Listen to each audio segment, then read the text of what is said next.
মুন্সিগঞ্জের মীরকাদিম আড়তে হাক ডাকে বিক্রি হচ্ছে ইলিশ। আশ্বিনের ভরা মৌসুমে ইলিশের স্বাদ নিতে উপচে পড়া ভিড়।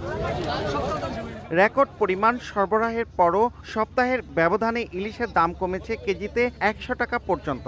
সোয়া কেজির ইলিশ বিক্রি হচ্ছে ২,২০০ টাকা কেজিতে। ১ কেজি ইলিশের দর ১৮০০ থেকে ২,০০০ টাকা, আর ২০০ গ্রামের ইলিশ বিক্রি হচ্ছে ৪০০ টাকা কেজি দরে।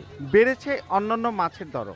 ইলিশের সিজন এখন আমদানি বেশি, দাম কমানোর আশা আছে। বুঝাইতে আছে মাছ ধরা বন্ধ হয়ে যাবে, এর লাগি আর কি মনে করেন যে মাছের সিন্ডিকেটটা চলতা।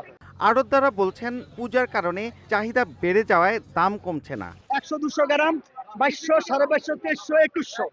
আর আপনার ৮০০-৯০০ গ্রামের মাছ ১৯০০, ১৮০০, ২০০০। সুন্দর ওই মাছগুলো ডিম পাড়তে পারে এবং পর্যাপ্ত ইলিশ নদীতে থাকে, সেটা তো আমাদের যারা দায়িত্বে আছেন, প্রশাসনিক দায়িত্বে যারা আছেন, তাদের দৃষ্টি আকর্ষণ করছি এবং তাদের কাছে অনুরোধ জানাচ্ছি তারা এর ব্যবস্থা সুনিশ্চিত করুক।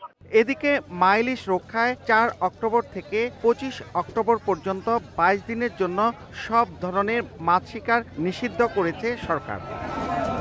৪৩ আড়ত ঘিরে ২ থেকে ৩ ঘন্টায় বিক্রি হয় প্রায় কোটি টাকার মাছ। মুন্সিগঞ্জের মীরকাদিম থেকে নাসির উদ্দিন উজ্জ্বল, সময় সংবাদ।